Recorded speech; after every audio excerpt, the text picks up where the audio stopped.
सोमवारी 4 मार्चला जागतिक लाईनमन दिवस अरणी शहरातील उपविभागीय विद्युत कार्यालयात मोठ्या उत्साहात साजरा करण्यात आला। दरम्यान सकाळी अरणी शहरात रॅली काढून विद्युत ग्राहकांना ध्वनी क्षेपकातून सूचना व मार्गदर्शन करून जनजागृती करण्यात आली।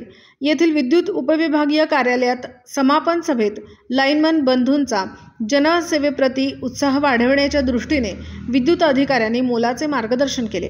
दरम्यान मोठ्या संख्येने महिला व पुरुष विद्युत अधिकारी व कर्मचारी कार्यक्रमात सहभागी होते। आज 4 मार्च हा दिवस पूर्ण देशामध्ये राष्ट्रीय लाईनमन दिवस म्हणून साजरा करण्याचं शासनाने ठरवलेलं आहे। त्याप्रमाणे लाईनमन यांना प्रोत्साहन देण्यासाठी व त्यांनी केलेल्या कामाबद्दल कृतज्ञता व्यक्त करण्यासाठी हा दिवस पूर्ण देशामध्ये राष्ट्रीय लाईनमन दिवस म्हणून साजरा करण्यात येतो।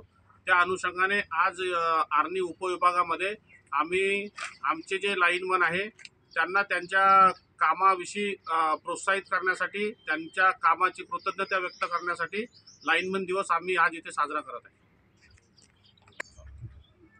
सर्व आमचे जे वीज ग्राहक आहेत त्यांनी सुरक्षा साधनाचा वापर करून किंवा घरी सुद्धा विद्युत हाताळताना योग्य पद्धतीने विद्युत त्यांनी हाताळली पाहिजे, जेणेकरून विद्युत अपघात होणार नाही व विद्युत हानी होणार नाही। त्याचप्रमाणे ग्राहकांनी आम्ही जे विद्युत पुरवठा करत असतो त्याचे योग्य वेळी बिल भरून आम्हाला सहकार्य केलं पाहिजे, ही आमची अपेक्षा आहे। आणि लाईनमन हा जो त्यांच्यासाठी 24 तास सेवेमध्ये असतो त्यांच्याविषयी सुद्धा त्यांनी कृतज्ञता बाळगला पाहिजे, अशी आमची त्यांना विनंती आहे। प्रतिनिधी राहुल मस्के, अरणी, यवतमाळ।